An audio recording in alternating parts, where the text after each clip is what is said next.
primer lugar, muchísimas gracias a todos por venir y por mi parte, perdón por esta pequeña demora causada por mí, pero como suele decir, la publicidad nos exige a veces o nos obliga a atenderla por el bien de la obra, no por nuestro bien personal.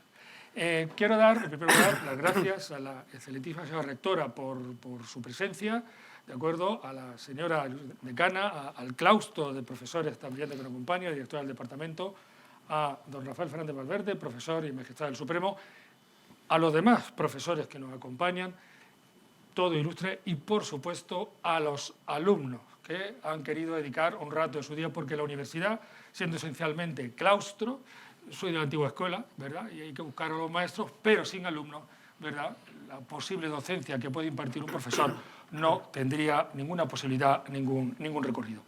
El motivo que hoy nos reúne aquí es hablar de un libro colectivo de recientísima factura, como lo pone ahí, el significado y la importancia del Estado de Derecho. Y nada más y nada menos que tenemos la inmensa suerte, yo en particular, de que nos acompañe, los presentaré, maestro de maestros, Tomás Ramón Fernández, y los codirectores, son don José Fernández Torres y don Adolfo Menéndez. Hago un mero apunte y entablaremos un diálogo, y posteriormente el diálogo pues, quedará abierto a, si quieren plantearse preguntas y cuestiones, cuanto más polémica y difíciles, mejor, porque nos encanta lo difícil y estamos dispuestos a todo. Hay un acuerdo, desde mi tocayo Inerarity hasta Tudela Aranda. La sociedad occidental, no solo la española, se caracteriza por la complejidad y la irracionalidad. Es una realidad latente, y no solamente española, ¿no? La complejidad en todo el orden, en todos los sentidos, ¿no? Y sería ese punto de irracionalidad donde o nos conecta a nosotros un poco particularmente con esa idea de Estado de Derecho. Y en cierto modo, ya veremos, los autores, los directores aquí presentes tratarán de encauzarlo. Pero como decía, y voy a detenerme antes de seguir, tenemos el inmenso nada más de que la obra lo haya prologado don Tomás Ramón Fernández. A ver, comentario personal. El 90% de los estudiantes de Derecho nos hemos formado con el gran manual que tiene con el maestro García de Enterría, y el 100% de los juristas españoles no sabemos ese manual. Pero no solo ese manual, es, insisto, pues yo creo que es probablemente el jurista español vivo más importante y europeo. O sea, que nada más y nada menos serán conscientes de la presencia que nos acompaña, con un curso de Derecho Urbanístico referencial y en particular con una obra sobre el control de la arbitrariedad que siempre le ha preocupado y que precisamente conectaría con lo que vamos a comentar o a reflexionar en el día de hoy. Entonces, como además es el prologuista y es un maestro de maestros, yo lo dejo abierto. La obra en general, ¿qué impresión, qué valoración te merece? Bueno, yo creo que nunca ningún libro que yo conozca ha tenido una presentación tan oportuna como este, porque nada hay más importante ahora que dar a conocer la importancia y el significado del Estado de Derecho. Porque, no sé, yo pienso, desde hace una temporada, pienso muchas veces que cuando esto que nos está pasando hoy, esto a lo que estamos asistiendo esta temporada, se convierta en historia, recordaremos y daremos una valoración exacta a lo que nos está ocurriendo en este momento, en el que sencillamente el Estado de Derecho está en cuestión.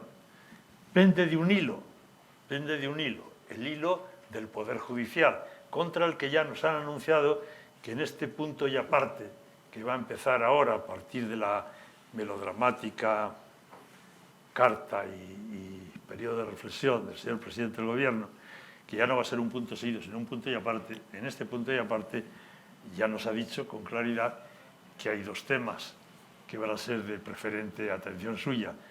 El tema de los jueces, la limpieza de la carrera judicial, por así decirlo, y de la prensa. Bueno, pues ahí yo no dejo de recordarlo. Recuerdo en el prólogo el artículo 16 de la Declaración de los Derechos del Hombre y del Ciudadano, hay que ver, 1789, el tiempo que ha pasado, sigue vigente en Francia, cuidado. Bueno, dice que en una sociedad donde no están garantizados los derechos fundamentales, el de la libre expresión también, que es el que ahora no está amenazado, ni determinada la separación de poderes, que también está amenazada, no tiene Constitución. Es decir, que lo que nos estamos jugando ahora es precisamente eso. No somos del todo conscientes de ello, porque todavía no es explícito. Pero repito, dentro de poco, esto de hoy y de estos días y de estos meses será historia. Y cuando sea historia, como es hoy historia la transición, y los que la vivimos no nos dimos cuenta del todo de la extraordinaria importancia que tenía aquello, pues cuando sea historia veremos hasta qué punto tiene trascendencia este combate absurdamente empeñado, pero que parece que no sé, cuyo desenlace desconozco, por supuesto, pero confío en que será positivo este tremendo combate que se ha empeñado, no se sabe muy bien por qué, sin ninguna, por supuesto, sin ninguna necesidad. Yo este es el tema que me obsesiona en estos días, en estos momentos, y esto es lo que, de alguna manera, da especial valor a este libro, porque, repito, este libro trata de poner de manifiesto la importancia y el significado del Estado de Derecho. Para los que todavía no se han dado cuenta de lo que nos estamos jugando, dado cuenta exactamente de lo que nos estamos jugando, este libro es importante porque les abrirá los ojos. Pues muchísimas gracias por esta primera reflexión. Ahora vamos a hablar también con los codirectores, directores, impulsores, naturalmente, de la obra. También dos grandes juristas, Juan José Fernández Torres. Torres Fernández, perdón, estoy empeñado. Es él. Es en la actualidad nada más y nada menos que abogado del Estado jefe, con lo cual, ante el Tribunal Supremo, con lo cual está muy entretenido, parece ser, hoy en particular, en general, pero es un jurista de referencia y amplísimo. Y le voy a preguntar a él y a continuación seguramente a Limón y, por supuesto, tu maestro cuando quieras, ¿de acuerdo? A Adolfo Menéndez Menéndez, también abogado del Estado, actualmente en Tribunal de Cuentas del Reino, pero su trayectoria es conocida, subsecretario en varios gobiernos, tanto en defensa como en fomento, en fin, ambos brillantes juristas. Pues empiezo por ti, Juan José. ¿Cuál fue la génesis? ¿Cuál es el motivo de reunirnos a una serie de personas en torno a este tema? Bueno, Adolfo y yo, desde hace ya unos años, hacemos un proyecto editorial anual. Ya es una tradición. Pues en un momento determinado, somos compañeros desde hace 40 años, somos amigos desde hace 40 años, y en un momento determinado decidimos que había que aportar algo más que los comentarios a leyes positivas, sino que había que aportar una visión del derecho diferente. Entonces, todos los años seleccionamos un proyecto, buscamos una alineación equilibrada de compañeros abogados con prestigio, con experiencia y sobre todo que les guste escribir, porque ya sabéis que cuando le presentas un proyecto de un libro a la gente, todo el mundo te dice que sí, porque queda un año para presentar el original, pero cuando pasa el tiempo, la gente, entonces ya tenemos de alguna manera calados a los que escriben y a los que no escriben, y entonces, bueno, este año cuando lo hablamos, siempre nos reunimos un día, tomamos café, hablamos de diferentes proyectos, nos pasamos papeles y dijimos, oye, ¿qué te parece si hacemos uno sobre el Estado de Derecho? Entonces nos pareció buena idea, lo desarrollamos, hacemos un esquema, vimos quién podía colaborar, en qué aspectos. Entendimos que el esquema de la Constitución era un buen esquema para seguirlo y entonces, bueno, pues eso fue un proyecto y luego ha pasado todo lo que ha dicho Tomás. Es decir, el proyecto se ha publicado en un momento singular en el que el Estado de Derecho es el centro de debate y el Estado de Derecho, bueno, es la cuestión. Entonces, eso ha realzado, yo creo, que el contenido del libro, que es un contenido heterogéneo, con puntos de vista diferentes, todos muy fundamentados, porque lo que no cabe duda es que no es un libro doctrinal. Escribir un libro sobre el Estado de Derecho podría parecer que es como un ejercicio de filosofía del derecho, que es algo muy importante a lo que llegamos los juristas de derecho positivo, los abogados que ejercemos después de ejercer muchos años, nos damos cuenta de la importancia de la filosofía del derecho, de la historia del derecho, de esas asignaturas que cuando somos alumnos nos meten y que no las entendemos muy bien en ese momento, ¿no? Entonces nos pareció que era un libro, pero no es nada doctrinal, porque todos los derechos y libertades de los que estamos sentados aquí y los que no están sentados aquí dependen de la existencia del Estado de Derecho. Sin Estado de Derecho no hay derechos ni libertades. Habrá proclamaciones retóricas, habrá todo tipo de ampulosidades tecnológicas, etcétera, pero sin un Estado de Derecho sólido, saludable y basado en dos principios, que son el control y la responsabilidad, no hay derechos ni libertades.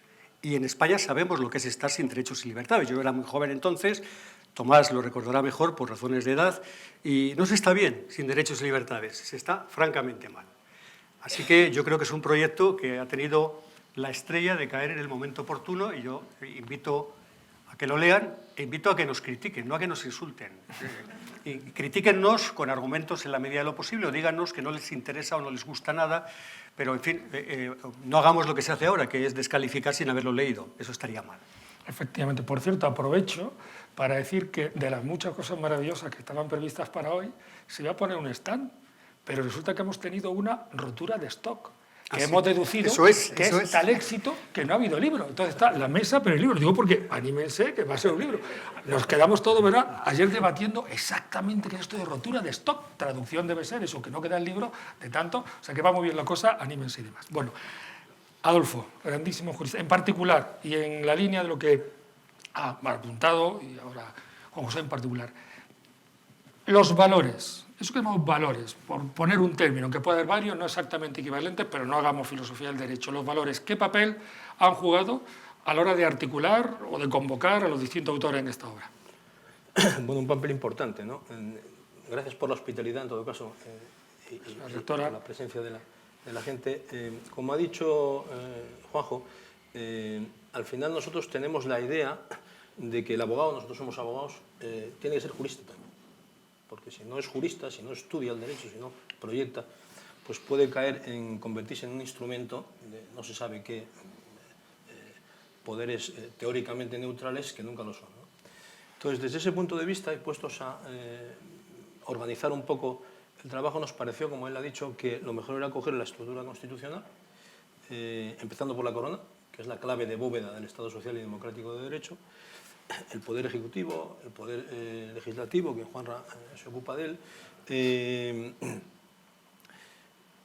y otros dos elementos que están ahí y que se refieren al contexto en el que estamos, porque es un contexto global, que son la tecnología, en donde Rafael nos ha hecho un capítulo estupendo para el que tiene más capacidad que los demás, porque además de ser abogado es ingeniero de telecomunicaciones, y por tanto, cuando dice wifi sabe exactamente qué está diciendo, nosotros lo sabemos por aproximación. Y la sociedad civil en su doble vertiente. En la sociedad como empresa, como actividad empresarial, que no se puede desarrollar, no hay economía de mercado si no hay Estado de Derecho, esto es obvio. Y también como sociedad civil, como fundaciones, que Isabel se ocupa del capítulo, que es además, dicho sea de paso, uno de los capítulos que nos retrasó un poco la edición y ha llevado esta coincidencia porque hubo una sentencia relevante del Tribunal Supremo en relación con la legitimación de las fundaciones para determinadas actividades que tuvo que incorporar cuando ya estaba redactado el libro. Entonces, desde ese punto de vista general, yo me ocupo un poco de la axiología, precisamente de los valores al principio. Lo que tratamos de transmitir, lo que teníamos en la cabeza, es que el Estado de Derecho en sí mismo es un valor sin el que no se puede convivir. Nosotros creemos, comentaba hace poco, que si comparamos el pasado, haciendo una simplificación didáctica, el siglo XVIII es el siglo de los filósofos, ¿no?, de la ilustración y de la religión. El siglo XIX es el siglo de los juristas. Jules Michelet, el gran historiador de la Revolución Francesa, empieza diciendo que la revolución es el derecho, frente a la arbitrariedad propia del derecho medieval, etc.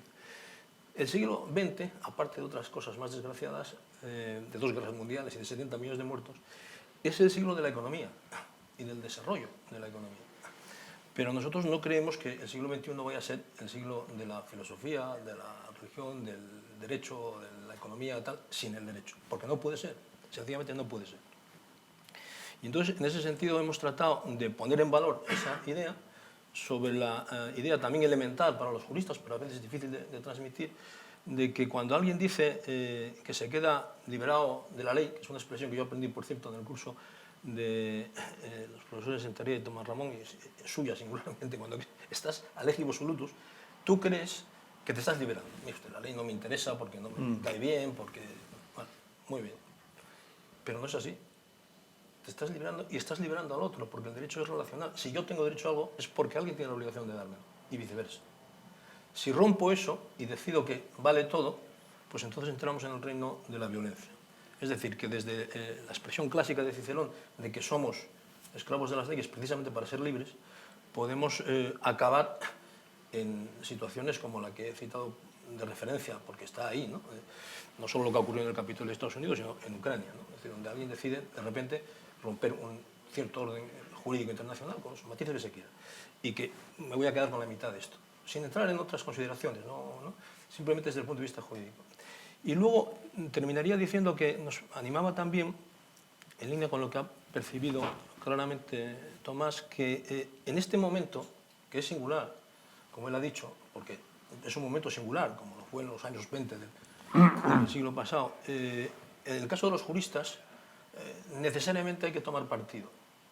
Necesariamente. Partido por el derecho, partido por la libertad, partido por la convivencia, partido por la confianza. Y eso es el Estado de Derecho, que además, frente a lo que se escucha a veces, el español es muy bueno, precisamente por la obra de la transición. La Constitución establece un esquema institucional que funciona perfectamente. Otra cosa es, como hemos dicho todos, que se ve amenazado internamente y externamente por determinados, que es lo que a nosotros nos ha llamado la atención en este juego de ser juristas y no solo abogados, y por eso nos hemos concentrado en reflexionar un poco sobre el Estado de Derecho, sin saber desde luego que el tema iba a estar tan de moda, porque no lo deseamos. Lo que deseamos es que sea algo natural, que se respete la ley. Muchas gracias. Bueno, te escuchaba atentamente, pensando en que CUNED precisamente estamos celebrando los 50 años desde su fundación, con todo su recorrido, y en este marco además ha querido, y al centro lo ha parecido bien, acogernos para tener esta presentación esencialmente intelectual, jurídica e intelectual, que es un plazo suficientemente amplio para valorar, para sopesar, para saber lo que ha ocurrido y quizá pensar en lo que puede ocurrir. Y caía en que el Estado de Derecho es un concepto esencialmente jurídico y occidental. Entonces lanzo una pregunta, y abierta a los directores, al prologuista, ¿está el Estado de Derecho en peligro en Occidente? Y para que no haya duda, y en particular en España. ¡Hala! Ahí está el toro. Yo no sé si... quizá lo más sencillo sería decir el Estado de Derecho está en peligro en España. Y en Europa también. No me voy a ir a Estados Unidos, es una realidad compleja y diferente. Sería lo más sencillo. Pero creo que en la ecuación habría que ponderar también que si algo se está demostrando en este momento es la fortaleza del Estado de Derecho. Yo creo que ha habido ejemplos de esa fortaleza, por ejemplo, desde luego tú lo conoces, Daniel, mejor que ninguno, el papel de la corona durante este tiempo ha sido un papel que ha distado mucho de no hacer nada. Entonces, es una manifestación de que hay una institución robusta en la Constitución que ha ejercido la función constitucional en un momento complicado, porque este es un momento complicado. Los tribunales, con sus...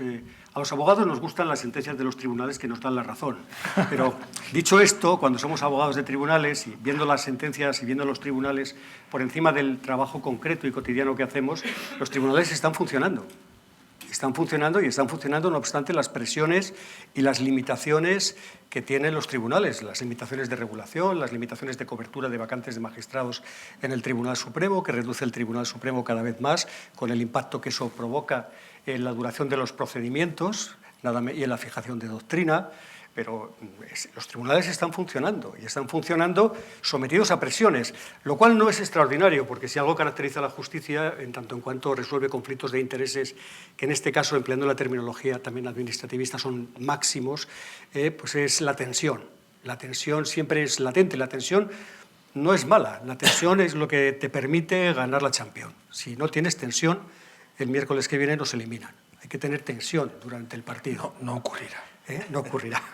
Entonces, yo creo que vivimos en un momento que yo diría inquietante, en el que hay algunas libertades que antes estaban fuera de cuestión, como la libertad de expresión.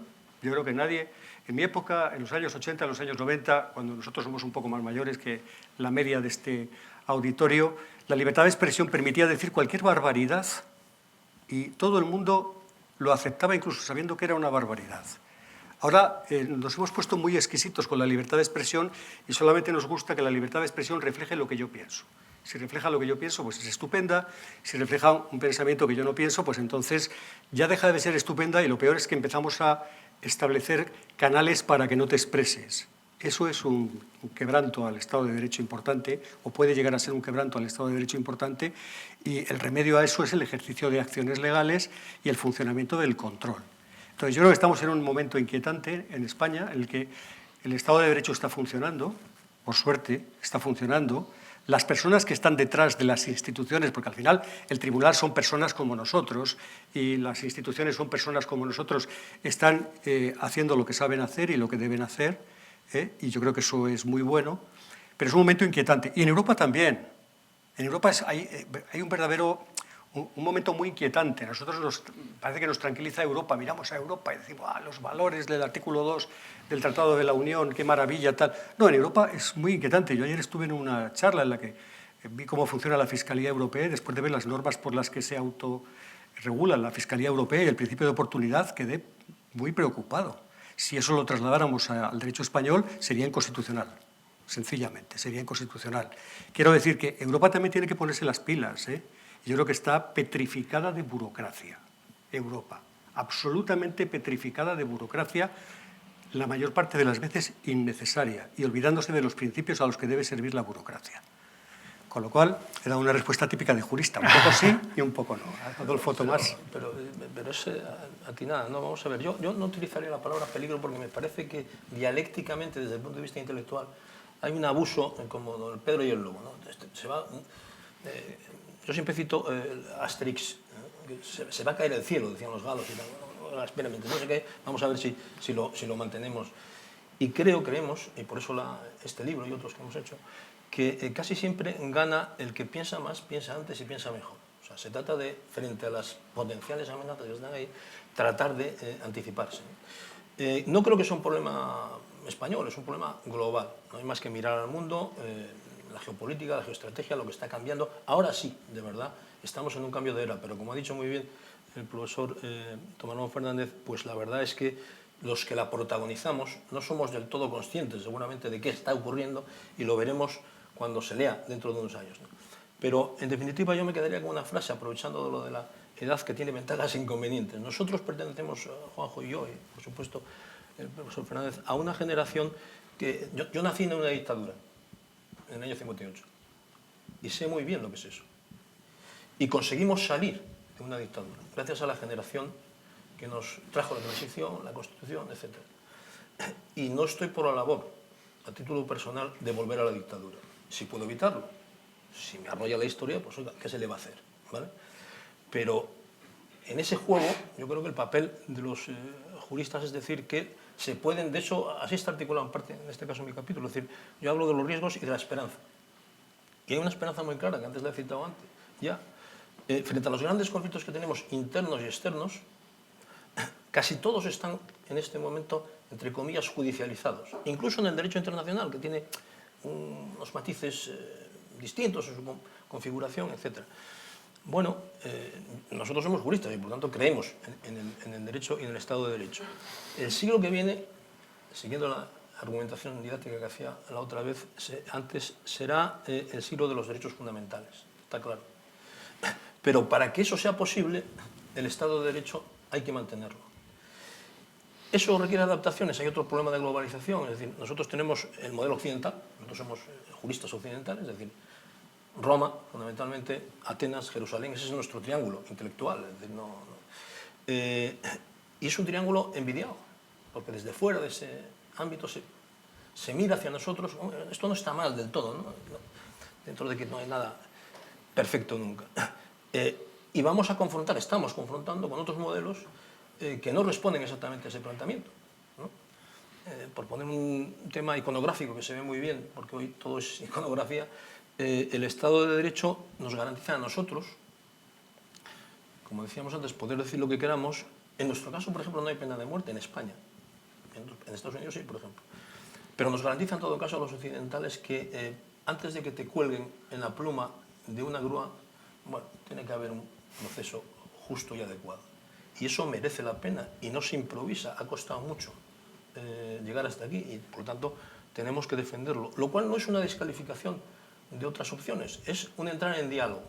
Pero un diálogo desde unos principios, y volvemos a los valores. Oiga, mire usted, hay que respetar la ley.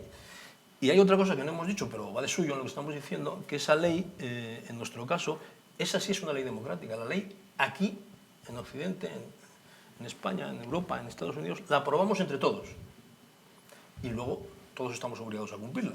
Claro, lo que no puede ser es que la aprobemos entre todos y luego algunos decidan que a ellos no les viene bien y que entonces está. Pero la aprobamos entre todos.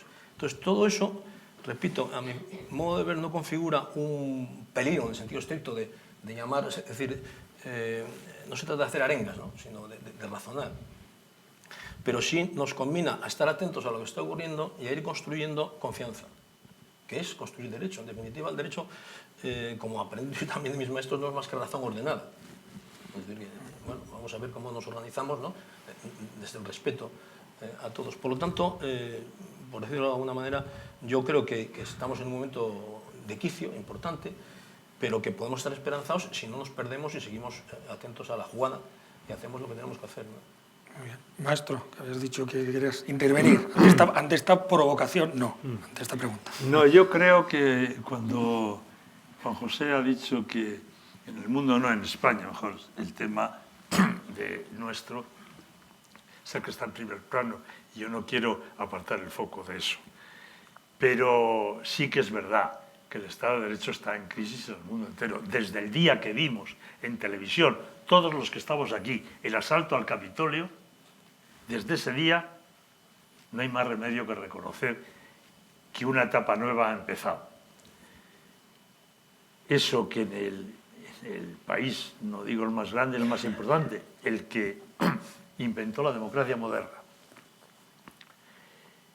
sufriera ese ataque, que parecía una película de ciencia ficción, y de que allí viéramos cómo había gente con una pistola a través de una ventana, pues le disparaba 2 metros, al otro lo mataba. No sé qué habrá pasado o no, pero ese día terminó una época y empieza otra. No es que terminara la época del Estado de Derecho, no, pero terminó la época, digamos, de la complacencia en lo que sabemos y pensamos del Estado de Derecho. Y empieza otra en la que tenemos que darnos cuenta que este es un viejo edificio que sirve todavía, pero que hay que remozar de arriba abajo, porque algunas cosas están cayendo.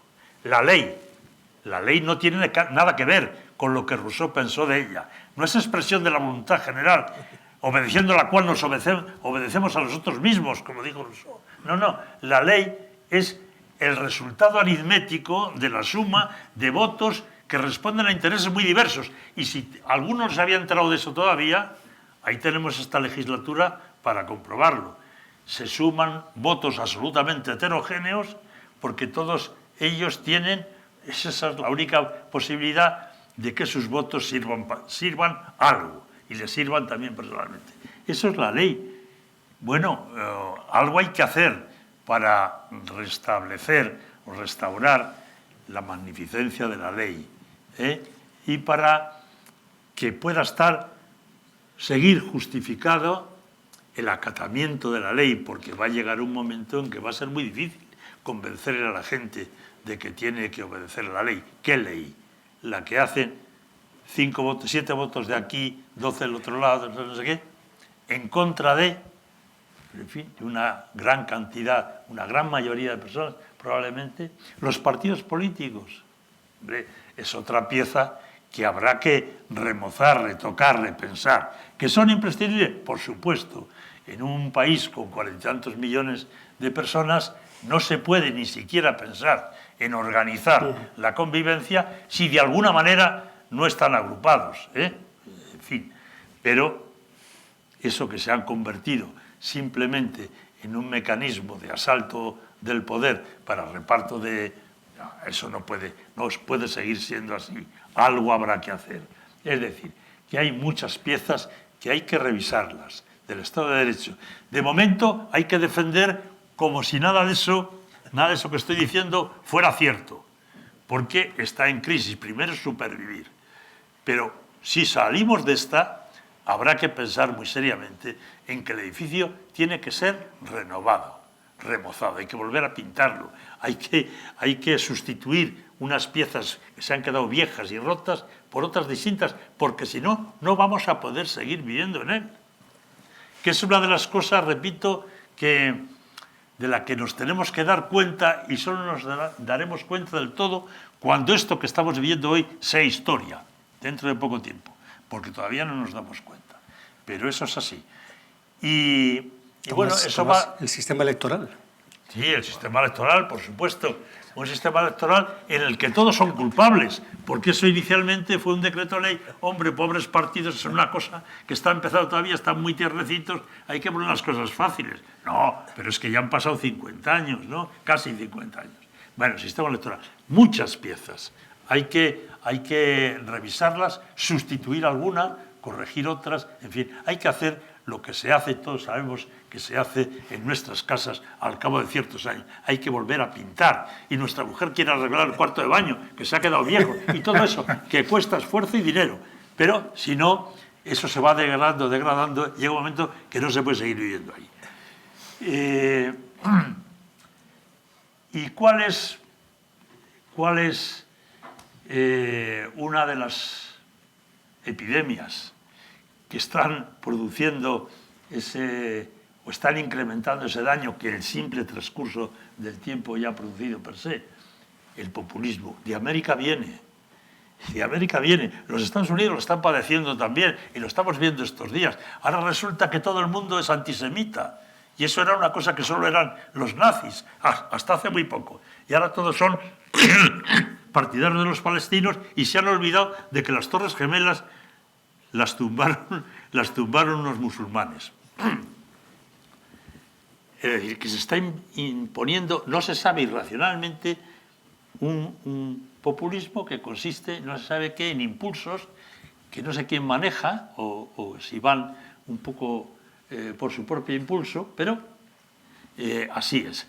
Y aquí no digamos, bueno, esto, yo me acuerdo de una conversación con un amigo, un profesor venezolano que está ahora exiliado en Estados Unidos, que un día en una cena en casa de otro amigo, aquí en Madrid, nos decía, refiriéndose a las elecciones próximas, en las que eso no pasó, ojo, tened cuidado, era el chavismo.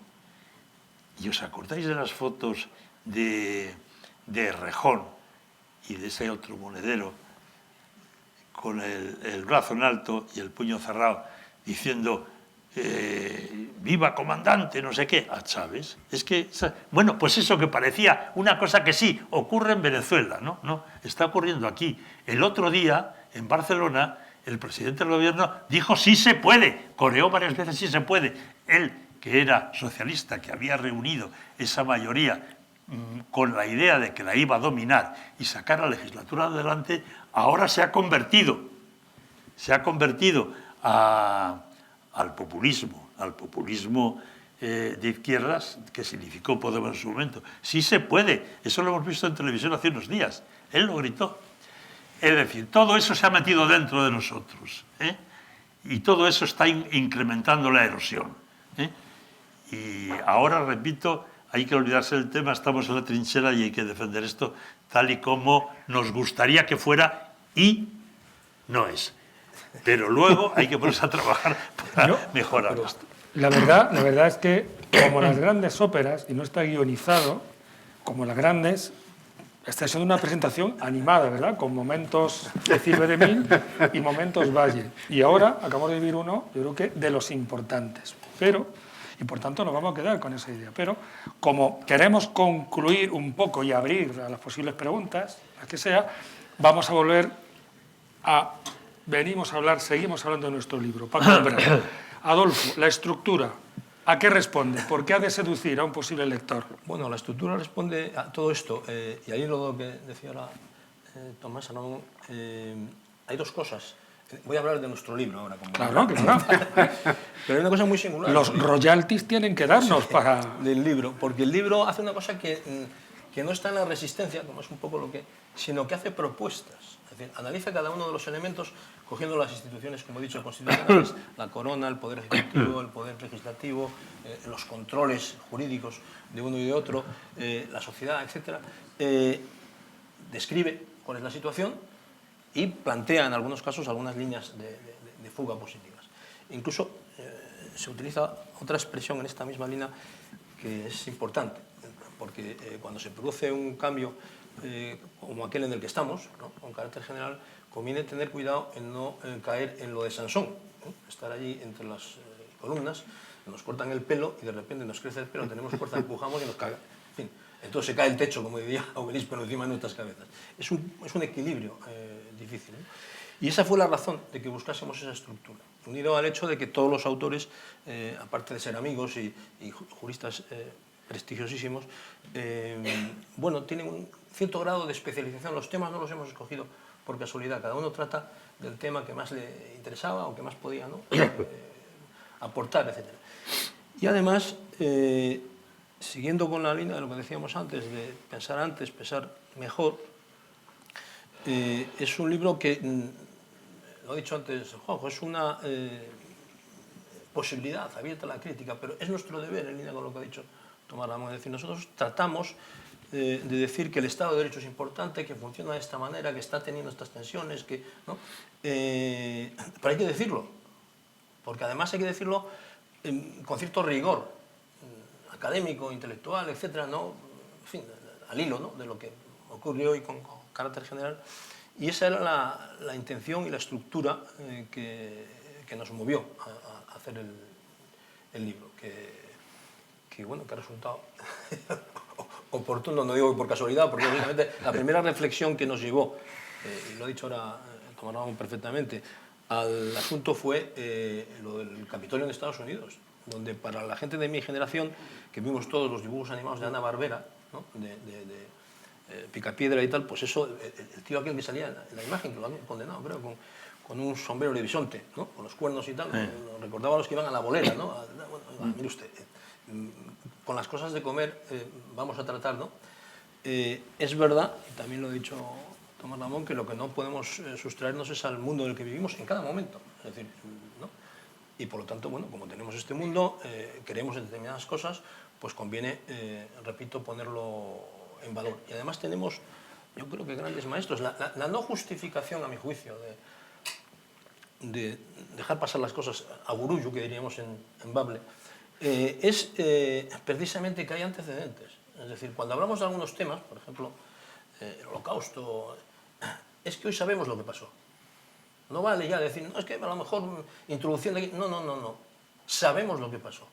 Y cuando nos miren a nosotros dentro de X tiempo, que estaremos todos calvos, como decía el clásico... Bueno, algunos ya lo estamos, no pasa nada.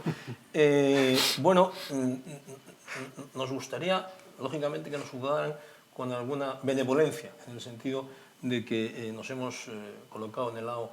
Leonard Cohen utiliza una expresión que a mí siempre me ha hecho es muy llamativa, ¿no? Diciendo que para saber dónde hay que estar, basta con ver dónde se colocan otros, a qué orilla del río, ¿vale? Bueno, nosotros estamos de la orilla de la libertad y del Estado de Derecho, y por lo tanto arrostramos las consecuencias. Yo creo que además de lo que ha dicho Tomás y ahora añade Adolfo, es que aquí no estamos ya esperando a los bárbaros, como en el libro. Están esperando a los bárbaros no llegan, en el poema de Cavafis, no llegan los bárbaros y tal, pero toda mi vida se basa en esperar a los bárbaros. Los bárbaros es que han traspasado la puerta. Entonces, o nos damos cuenta de eso o no nos damos cuenta. Y hay una variable que no hemos introducido, que es importante, pero en el libro está muy bien tratada por Rafael, que es el tema de la tecnología. Te iba a preguntar el tema de la como tecnología, última pregunta, y ya vimos el turno. Tecnología. El tema de la tecnología es insoslayable. Yo no sé si este siglo va a ser el de la tecnología o no lo va a ser. La tecnología es estupenda. No cabe ninguna duda que nos ha ofrecido herramientas y posibilidades y mejoras, pero estar en manos en el futuro de quien diseña los algoritmos y sobre todo quién es el dueño del algoritmo, que no va a ser el que diseña el algoritmo, y con la concentración de empresas que empieza a haber, sin unas regulaciones claras, con la dificultad que tiene la regulación de siempre ir que siempre va detrás de la realidad. Y aquí no es que vaya detrás, es que la tecnología hace tiempo que ha superado la ley de inteligencia artificial de la Unión Europea, modelo de respuesta cansina frente a una realidad que va mucho más rápida. En un universo en el que ya no es que lo regules en Europa, es que la inteligencia artificial y la tecnología son globales. Bueno, desconocer el impacto que va a tener la inteligencia artificial en el populismo, por ejemplo, o que ya tiene, en las libertades, en la que los bárbaros que están en la puerta sigan avanzando o no sigan avanzando, y, en fin, encastillarnos en nuestro Estado de Derecho tradicional tiene un riesgo. Entonces, o afrontamos esa realidad tecnológica y la afrontamos de verdad, o bueno, ya veremos lo que pasa. Introducimos un contrato aleatorio que todos por adhesión suscribimos y veremos lo que pasa. Pasarán cosas buenas y pasarán cosas menos buenas, seguro. Muy bien. Pues muchas gracias. Entonces, vamos a terminar esta parte, este diálogo, para intentar animar, suscitar las ansias de adquirir el libro, de regalarlo, y vamos a abrir un turno para quien quiera preguntar. Yo, no obstante, como me toca, quiero volver a decir primero gracias a la rectora, gracias al centro por cedernos, por acogernos en este espacio, en esta mañana académica, universitaria, política, real. Gracias, en particular, al maestro de maestros, Tomás Ramón Fernández, que ha venido y nos ha aprobado. Gracias, quiero públicamente dar a los codirectores porque han considerado oportuno que yo participara y me siento muy honrado de dar esa oportunidad. Han tenido la sensibilidad de entender que pieza fundamental, como diría otro gran maestro, don Pablo Lucas Verdú, la corona es elemento sustancial de la Constitución española, decía una obra del año 76, en este sentido, ¿verdad? No es algo accidental, ¿verdad? Es el artículo 1.3, ¿no? Para los constitucionalistas, ¿no? La forma política del Estado español es la monarquía parlamentaria, y de ese punto de vista se convierte en clave, y me han dado la posibilidad de explicarlo. Así que estoy profundamente agradecido, y gracias de nuevo por estar aquí hoy. Y sin más, por favor, la señora directora del Departamento de Derecho Público. Gracias. Sí, quería ante todo dar la enhorabuena al director, don Adolfo Menéndez, y al coordinador de la obra, mi querido compañero Daniel. Yo soy mero autor, son codirectores ellos. De acuerdo, pues enhorabuena. Lo hemos entendido. Pero en ese caso por la presentación a Daniel Berzosa, y también porque me consta que el otro día hizo entrega de un ejemplar de la obra Su Majestad el Rey y que lo recibió con sumo agrado, además. Creo que es una obra muy oportuna, muy necesaria. Me sumo a lo que aquí se ha dicho. Incluso yo hay aspectos en que soy más pesimista con respecto a lo que ha dicho Juan José Torres, de que las instituciones funcionan. Bueno, yo no sé si funcionan tanto las instituciones de la justicia. A ver, bueno, antes de decir por qué no funcionan, quiero decir que para mí aquí es un referente Tomás Ramón Fernández y lo que ha dicho sobre la separación de poderes, sobre el respeto de los derechos fundamentales, que realmente no existía el derecho constitucional, obviamente antes de la Constitución, y los que crearon una estructura y un sistema de derechos constitucionales fueron los administrativistas. Y fue el libro de don Tomás Ramón Fernández y García de Enterría, de don Eduardo García de Enterría. Pues bien, quería aprovechar para decir que en estos meses, creo que el mes que viene se celebra una efeméride personal que quiero aquí compartir, porque hace 20 años que saqué la cátedra en la Universidad del País Vasco y el profesor Tomás Ramón Fernández estaba en mi tribunal, en el antiguo sistema de tribunales de oposiciones, de cátedras. Y me acuerdo que siempre decía, habla más alto, Blanca, habla más alto. Bueno, ¿qué puedo decir de Tomás Ramón Fernández? Pues que le debo gran parte de mi vocación por el derecho administrativo y le debo también mi carrera. Pero a lo que iba, sobre el tema de que yo soy incluso más pesimista, sobre que las instituciones no están funcionando. Lo que ha dicho el profesor Tomás Ramón Fernández sobre la ley es verdad, pero hay algo todavía más grave, que lo ha señalado mucho el profesor Aragón, y es el decreto ley. O sea, es que nos saltamos las leyes, ya ni siquiera se utiliza la ley, se legisla por decreto ley. Y no solo a nivel estatal, sino a nivel de las comunidades autónomas. Y se conculcan derechos fundamentales por decreto ley. Que una comunidad autónoma quiere cargarse el alquiler vacacional porque considera que hay demasiados turistas, pues aprueba una ley y le advierte, no, esto puede ser inconstitucional, esto puede ir en contra del derecho de propiedad, contra la libertad de empresa. No importa, que la recurran, que la recurran.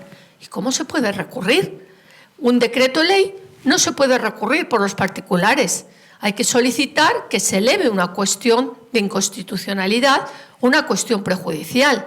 Pero es que nos encontramos con que si se eleva una cuestión de inconstitucionalidad, estamos, y me atrevo a decirlo, ante un tribunal constitucional inoperante. Inoperante en cuanto absolutamente politizado. Y que ya se sabe de antemano lo que va a decir en función de la cuestión ideológica que subyace en el recurso de inconstitucionalidad. Esto es muy grave porque es la clave de bóveda de todo el sistema. Y no nos preocuparía nada, ni una posible ley de amnistía, ni cualquier otro atropello, si tuviéramos un tribunal constitucional que funcionase y que garantizase realmente el respeto de la Constitución. Y luego ya por repartir un poco más, el Consejo General del Poder Judicial tampoco funciona. Es una institución que no se renueva y en ello están involucrados los dos partidos mayoritarios, que tienen bloqueada la renovación y, por lo tanto, corre serio riesgo de sufrir un embate por parte del actual partido en el gobierno. Claro que sí, pero es que está bloqueado desde hace, por Dios, hace ya 5 años, creo, que está bloqueado. En fin, eso de que las instituciones funcionan, no estoy tan segura, y a mí yo comparto una enorme preocupación por la situación actual del Estado de Derecho y, por lo tanto, de la democracia. Porque, como ha empezado diciendo el profesor Tomás Ramón Fernández, como dice la Declaración de Derechos del Hombre y del Ciudadano, sin Estado de Derecho y sin respeto de los derechos fundamentales no hay democracia. Nada más, gracias. Muchísimas gracias. Yo estoy Bueno, completamente de acuerdo. yo, pero sí. una postilla, luego cedo la palabra a mis compañeros. En el capítulo que yo he escrito, una de las cosas que pongo es el tiempo que tardó el Tribunal Constitucional en controlar la legalidad de las normas con rango de ley, a pesar de que eran reales decretos, del estado de alarma, que era algo que afectaba directamente a nuestros derechos, a derechos muy importantes. Y lo pongo de manifiesto, y una de las cosas que digo es que es inasumible, es inaceptable, porque no puede ser que en un tema tan importante, que impactaba de manera tan importante, bueno, pues en fin, tardé año y medio, no recuerdo exactamente, está el cómputo en el capítulo del libro, léanlo y así lo verán. Entonces, me parecía increíble, como me pareció increíble después que, bueno, que dijera que efectivamente se habían vulnerado algunos derechos y libertades y tal, pero bueno, que tampoco pasaba nada aquí. Lo importante era que teníamos todos los que habíamos sobrevivido salud y aquí paz y después gloria. Pues me parece muy grave. Yo creo que el problema del funcionamiento de las instituciones es el tiempo. Es el tiempo. Porque para bloquear una institución no hace falta que no estemos de acuerdo con la jurisprudencia del Tribunal Supremo, la doctrina constitucional. El tiempo del proceso acaba con todo.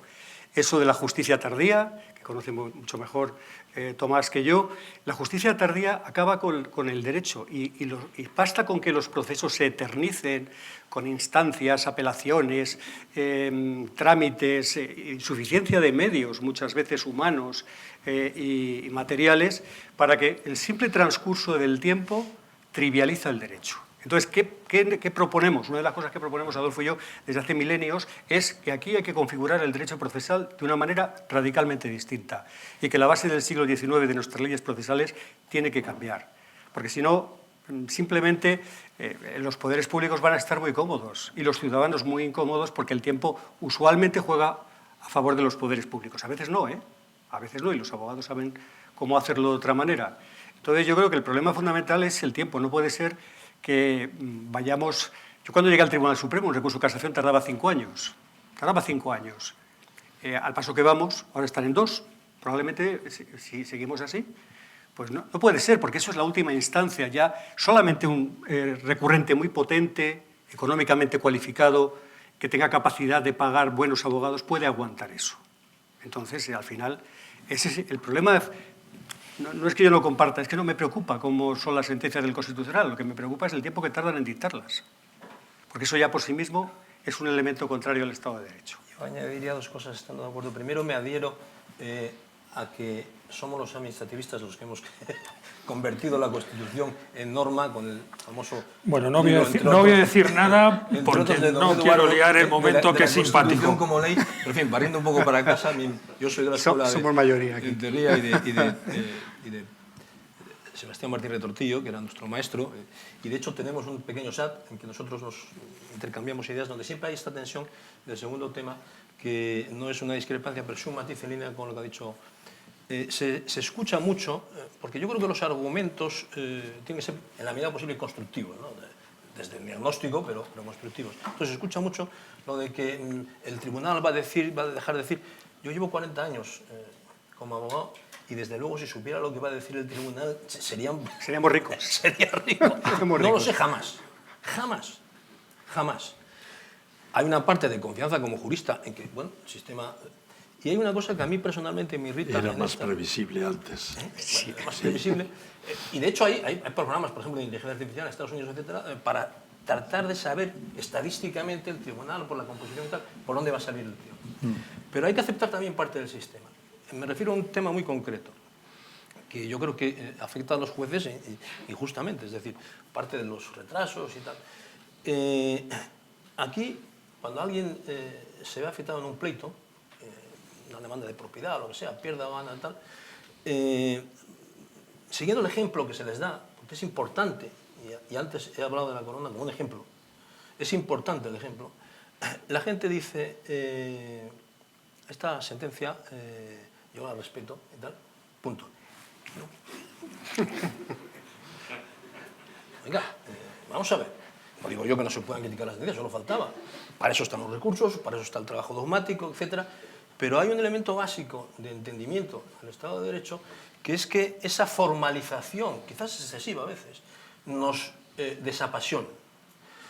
Yo estaba recordando ahora, mientras escuchaba una última referencia que viene de muy atrás, ¿no?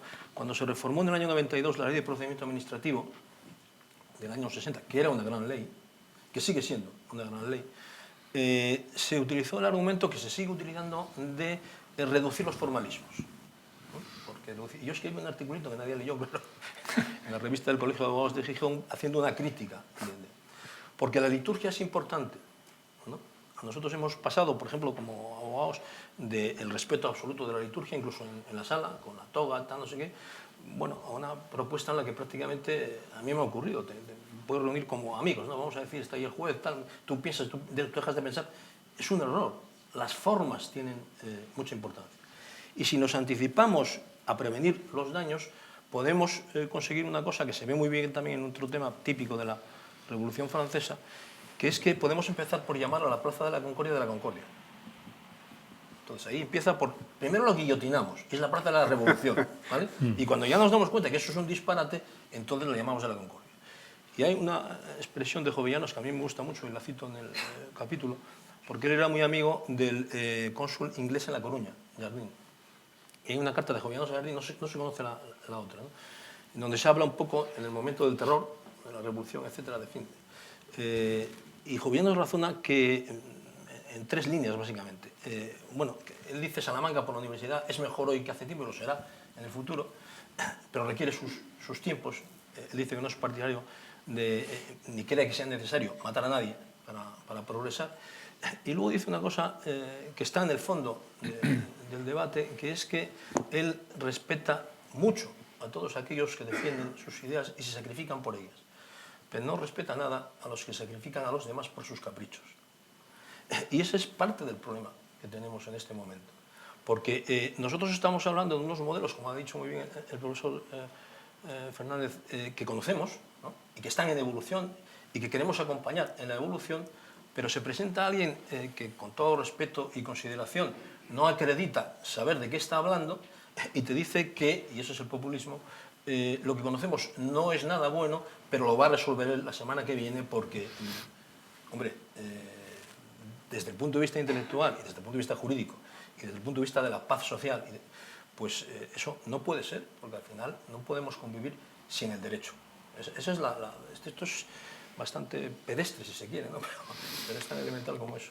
Conviene recordarlo. ¿Alguna pregunta más? Por favor.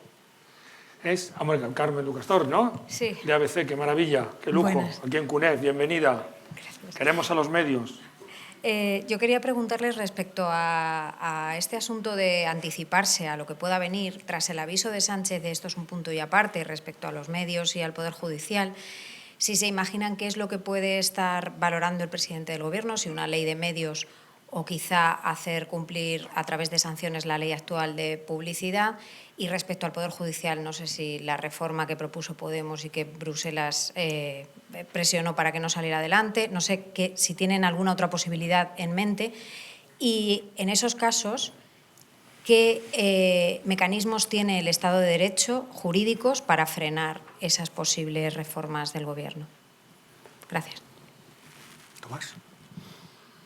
Yo es que no lo he entendido muy bien. Bueno, lo que está en la mente del presidente de Gobierno, realmente no creo que ni Tomás, que no ha oído la pregunta, pero es lo que está en la mente del presidente de Gobierno cuando ha dicho punto y aparte sobre los medios y sobre la reforma del poder Judicial. Yo creo que no lo sabe probablemente ni él, porque en fin, no parece una persona firme en sus convicciones o firme en sus opiniones. Bueno, no lo sé. Los mecanismos jurídicos para hacer frente, bueno, pues son los que tenemos. O sea, al final, una de las cosas que Adolfo y yo hemos trabajado es el control, la idea del control. Y puede parecer trivial, pero hay un artículo que es el artículo 9.1 de la Constitución, que parece un articulillo ahí de pasada, pero que es muy importante, y es que es el artículo de control universal. En el derecho español no puede haber nadie bajo el rey, después del rey, bajo del rey, del rey abajo, nadie está dispensado de cumplir la ley. Y todo el mundo está sujeto a control. Y el control siempre lleva aparejada la responsabilidad. Entonces, si se toman decisiones inconstitucionales, pues deberán funcionar los controles. Es cierto que los controles tienen su liturgia, cuestión prejudicial, cuestión de inconstitucionalidad, recursos de incumplimiento de la Comisión Europea, hay que agotar las instancias para llegar al Constitucional, pero bueno, la liturgia también es parte del Estado de Derecho, pero existen mecanismos de reacción y a veces la realidad se queda en la noticia y dentro de 3 años hay una sentencia que la corrige. Ese es el desfase temporal del derecho, que no puede evitar. Pero yo creo que, en fin, el derecho tiene que ser aguerrido. Si el derecho no es aguerrido, vamos apañados todos. Y se trata, los juristas tenemos que tratar de que el derecho sea aguerrido. Y para eso tenemos un edificio que es bueno. Yo creo que la Constitución es un gran edificio. Y la interpretación que se ha hecho, te puede gustar más o menos en algunos aspectos, la ha configurado como un edificio sólido, un edificio que sigue siendo de hormigón. Ahora, el hormigón también se puede acabar con él. Entonces, se trata de resistir y primero de ver cosas concretas. Y cuando veamos cosas concretas, pues de ver los medios que ofrece el ordenamiento jurídico y el funcionamiento de las instituciones. Adolfo, no sé yo si quieres. iba a decir que no soy partidario, porque no tengo capacidad, de los arúspices, que está de moda. Aquí todo el mundo en el Capitolio abre el ganso y llega a la conclusión de que, bueno, por deformación de abogado yo prefiero dame factum dabotibillos. Primero vamos a ver exactamente, en su caso, lo que sea. Anticiparse me parece inadecuado. Otra cosa es lo que he dicho, anticiparse en el pensamiento de por dónde pueden ir las cosas, ir construyendo, ¿no?, salidas tal. Y pongo un ejemplo muy claro creo yo, de las tendencias, tener claro a dónde se va, aunque no se concrete. En un derecho global, lo importante es, para el derecho siempre, en mi opinión, lo importante es la persona individual, la mujer o el hombre desnudos, que son los débiles. Olvidémonos de todos aquellos que hablan del derecho como el derecho del Estado, de la nación, de tal, todo eso termina mal, siempre, ¿vale? La mujer y el hombre desnudos. Si vamos al derecho europeo, encontraremos que en ese progreso de globalización, donde el derecho europeo tiene un contexto muy claro, todavía hoy, cualquiera de nosotros, si tiene un problema, no siempre puede ir directamente a los tribunales, en este caso europeos, a plantear una cuestión. Tiene que ir inmediatamente a través del Estado, otras instituciones, tal. ¿Quiere eso decir, en línea con el debate que estamos teniendo, que no hay posibilidades? Las hay, y tienen un camino, y las estudiamos, y vemos qué alternativas, y seguramente hay que cambiarlas para que se pueda, a lo mejor, hacer ese, entre comillas, acceso directo, ¿no? Por lo tanto, a mí personalmente me parece más importante el tener bien orientado hacia dónde queremos ir para poder luego gestionar lo que nos encontremos, quizás por formación de abogado, porque te encuentras como abogado pues, con todo tipo de cosas, ¿no? En fin, en este caso nosotros somos abogados del Estado y por lo tanto defendemos lo público, entre comillas, ¿no? Si hablamos con carácter general, todo el mundo estará de acuerdo en que los impuestos hay que pagarlos. Tendremos otra discusión, si los impuestos tienen que ser 5, 10, menos 25, o hay que, en fin, ese es un debate que hay que tener en otro contexto, pero que hay que pagarlos, hay poca duda, en un Estado de Derecho. Luego, repito, discutiremos si en la interpretación se aplica la literalidad, el antecedente histórico, si, en fin, ¿no? Por lo tanto, yo creo que tenemos herramientas, están funcionando todos los días, estamos viéndolo, todos los días hay información. Y luego hay una cosa que ha dicho Juanjo y que tiene razón y que nos preocupa a los juristas mucho, que es el tiempo, ¿no? Pero el tiempo está condicionado también por dos cosas. Y voy a hacer una defensa en este caso de lo público, yo que he estado algún tiempo en las dos zonas. El tiempo requiere medios.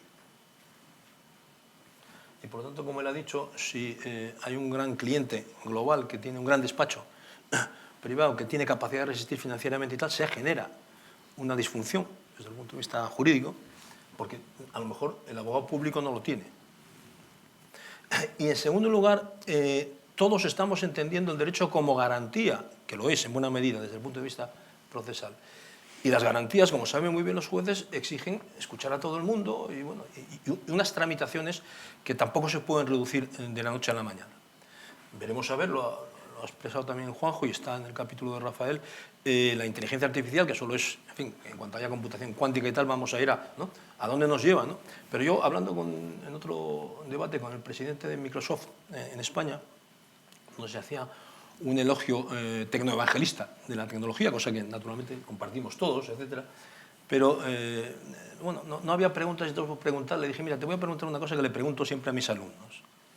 Si tú vivieras en Estados Unidos, es decir, una jurisdicción donde hay pena de muerte, y tuvieras algún encuentro con la justicia y tuvieras que someterte, ¿qué prefieres que te juzgue? ¿Una mujer, un hombre o una máquina? Y me dice, hombre, no, la mujer y el hombre con el instrumento de la máquina y tal. Bueno, pues ya vamos avanzando, ¿no? Se ha dicho también que la tecnología es vital, pero así como en Europa, aunque esté superado, en el nuevo reglamento tenemos unos avances de valores, etc., lo que no tenemos es lo que tienen los chinos y los americanos, que son las plataformas.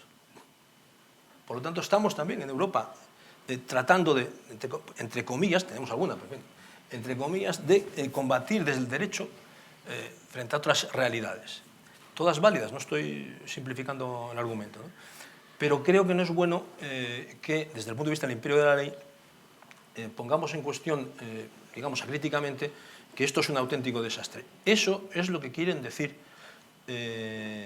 otros, ¿no? Hay un ejemplo, yo estoy preparando una cosa por otros motivos, que tengo que ir a una reunión que hay en el Congreso el día 4, más sobre geoestrategia, ¿no? Entonces, se entiende muy bien en esta misma dirección. Es decir, si preguntamos ahora a la gente en la calle qué pasa con la OTAN o con la defensa de la Unión Europea, todo el mundo dirá que es un desastre, que no estamos articulados, que no sé qué, que tal, bueno. Opinión respetable. Pero vamos a los hechos. Cuando en un momento determinado alguien decide romper las reglas y utilizar la fuerza, resultan cosas constatables. Primero, que la OTAN, que cumple este año por 175 años de existencia, funciona. Segundo, que además se reagrupa todo el mundo alrededor de la OTAN, incluso países que estaban, en fin, en otras órbitas. Tal.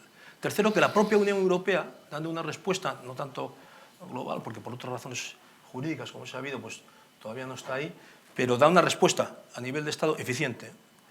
Tercero, que ya en las próximas elecciones de la Unión Europea se está planteando, oiga, tiene que haber un comisario de defensa, además de política exterior, porque aquí tenemos un lío, ¿no? Un lío potencial. Estamos hablando de anticipar. Por lo tanto, a mí me convence más el argumento, y vuelvo a tu pregunta, de que las instituciones que tenemos funcionen y podemos utilizarlas. No quiere decir que sean perfectas ni que vayan a resolver, pero bueno, ese es el camino de fortalecerlas, en definitiva, para que puedan seguir siendo útiles, y no aceptar sin más argumentos simples de barra de vara, en que estamos todos. Es decir, que, bueno, venga, mire usted, ¿no? Porque los mensajes, y ahí se ve lo mismo que en el derecho, en la política internacional, mucho más claramente el mensaje disuasorio de decir, oiga, hasta aquí hemos llegado, y a partir de aquí, pues, nos vamos a defender, ¿vale? Hay un debate en esta misma línea en España desde hace muchísimo tiempo, que ahora está, naturalmente, tal, que es los gastos en defensa, ¿no? Que es como los gastos en derecho, como de tener... No hace falta el famoso 2%. Hombre, yo no voy a entrar ni salir en cuál es el porcentaje y tal, y de hecho este gobierno está elevando el techo de gasto porque es necesario.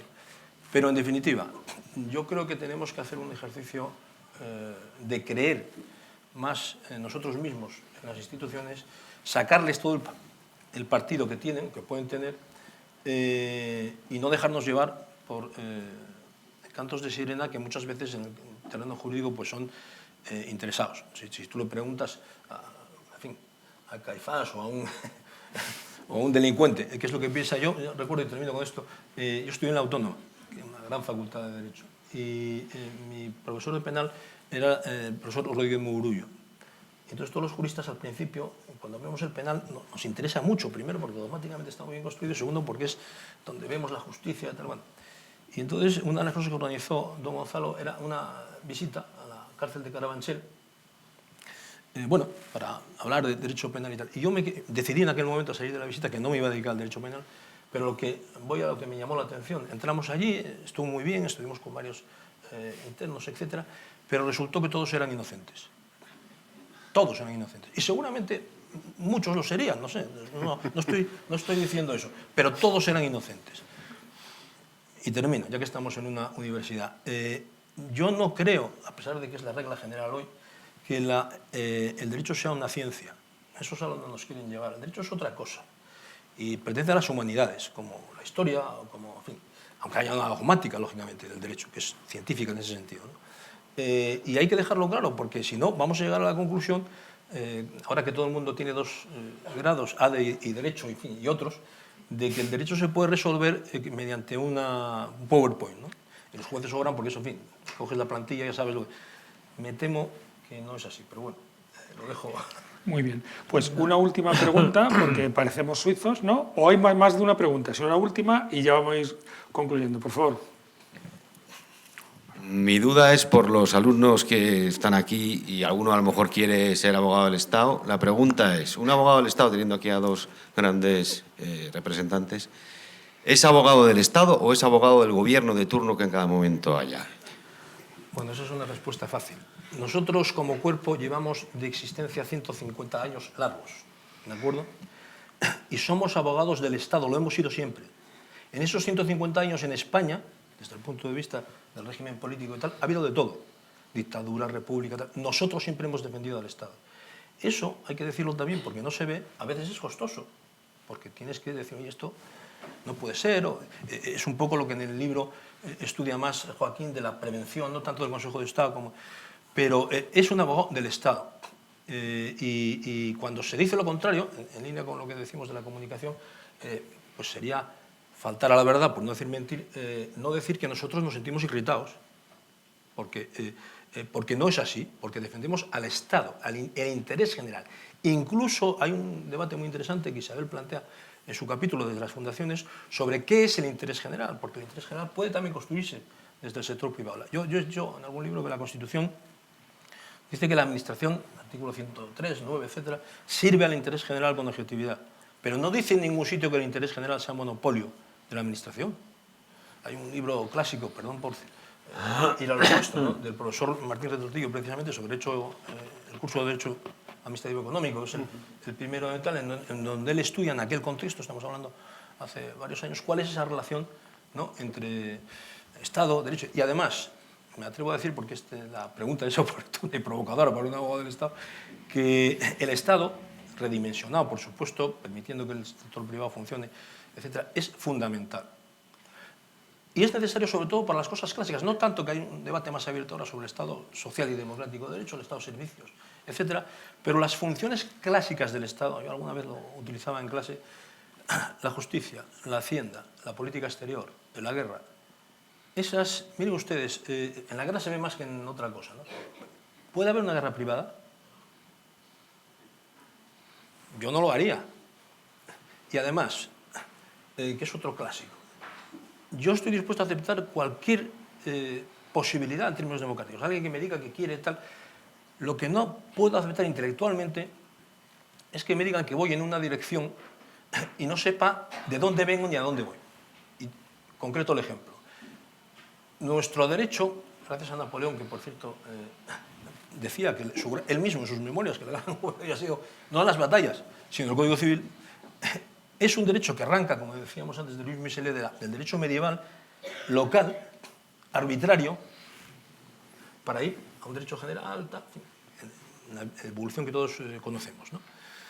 Bueno, yo estoy dispuesto a volver al derecho medieval. Si me explican por qué. Lo que no estoy dispuesto es a que me lleven al derecho medieval sin saber de dónde venimos y hacia dónde vamos. Porque en el derecho positivo mismo, como ha dicho el profesor Fernández, de la ley, si cogemos el siglo XX, yo ingresé en la Autónoma en el año 75, si no recuerdo yo ahora mal, porque que era cuando el año 75 es la primera reforma mínima del Código Civil, que, bueno, el Código Civil ya no lo entiende nadie, y el Código de Comercio ya no te digo, sé que no existe, vamos, no existe, pero, entonces, si no entiendes cuál es la evolución, etcétera, etcétera, etcétera, tenemos un problema. Y para eso es también necesario el Estado. Pero vamos, sin ningún género de dudas, y aquí hay muchos compañeros que seguro que no me desmienten, el abogado del Estado es un abogado del Estado, lo cual no quiere decir que el Estado no esté incardinado, como dice la Constitución, por la línea de acción de cada gobierno, que es respetable, y que por lo tanto, oye, tengas que ajustar a lo que, ¿no? Como con cualquier cliente. ¿O es que el abogado particular sirve siempre al derecho? Pues no, me parece a mí, ¿no? O sea, sirve pues, a unos intereses concretos. Y los nuestros son los del Estado. Pero repito, 150 años ahí están, donde hay absolutamente de todo. Y, por cierto, que el creador del grupo fue Práxedes Mateo Sagasta, que era, entre comillas, en aquel contexto un progresista. Muy bien. Pues muchísimas gracias a todos. En su magnífica rectora hoy presente, a los directores, a la decana, directora del departamento, al claustro y sobre todo, bueno, a los otros invitados que han venido de fuera, asistentes, y sobre todo a mis queridos alumnos que han participado con entusiasmo y ardor en esta sesión. Y ahora, además del aperitivo, a comprar el libro. Muchas gracias.